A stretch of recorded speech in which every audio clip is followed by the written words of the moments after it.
CM Revanth రెడ్డిపై మాజీ మంత్రి హరీష్ రావు ఫైర్ అయ్యారు. రేవంత్ రెడ్డి డైవర్షన్ పాలిటిక్స్ చేస్తున్నారని ఆరోపించారు. అదానిపై మాట్లాడే ధైర్యం లేక కేసీఆర్ కేటీఆర్ ని తిడుతున్నారని చెప్పారు. అదానిపై పోరాటం నిజమైతే 12,400 కోట్ల ఒప్పందం రద్దు చేసుకోవాలని డిమాండ్ చేశారు హరీష్ రావు.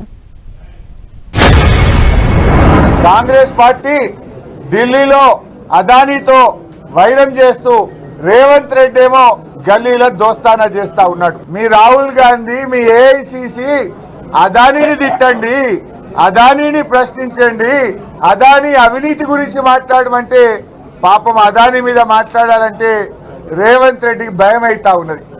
అదాని మీద ధైర్యం జాలతలేదు మాట్లాడడానికి. రాజ్ భవన్ ముంగటపై కూడా మళ్ళా బీఆర్ఎస్ పార్టీ గురించే మాట్లాడుతున్నాడు, కేసీఆర్ గురించే మాట్లాడుతున్నాడు. ఆయన నువ్వు అదాని మీద పోరాడే ధైర్యం నీకు లేదు. నిజంగా నీకు నిజాయితీ ఉంటే దావోస్ లో 12,400 కోట్ల రూపాయల అగ్రిమెంట్లు నువ్వు అదానితో చేసినావు, అదానితో దోస్తాను చేసినావు, అదానితో అలాయ్ బలాయ్ చేసినావు. నీకు నిజాయితీ ఉంటే, నువ్వు చేసిన ధర్నా నిజమైతే, నువ్వు రాహుల్ గాంధీ గారు ఇచ్చిన అదాని మీద పోరాటం నిజమైతే వెంటనే ఈ అగ్రిమెంట్లన్నీ రద్దు చేయాలని బీఆర్ఎస్ పార్టీ డిమాండ్ చేస్తా ఉంది. ఇలా రోడ్డు పైన సర్కస్ ఫీట్లు చేయడమో, ఈ డైవర్షన్ పాలిటిక్స్ చేయడమో ఇది ప్రజలు గమనిస్తున్నారు.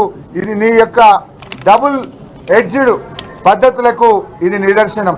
ఈ దేశ పరువును ప్రపంచానికి తాకట్టు పెట్టిండు, ఈ దేశం యొక్క ప్రతిష్ట అదాని మంట కలిపిండు అని రేవంత్ రెడ్డి గారు రాజ్ భవన్ ముందు మాట్లాడిండు. ఒకవేళ నీ మాటలు నిజమైతే, రేవంత్ రెడ్డి నువ్వు రాజ్ భవన్ ముందు మాట్లాడింది నిజమైతే, మరి ఆ అదానికి రెడ్ కార్పెట్ వేసి నువ్వు తెలంగాణ పరువు కూడా మంట కలిపినావు కదా. నీ నాయకుడు రాహుల్ గాంధీ పరువు మంట కలిపినావు.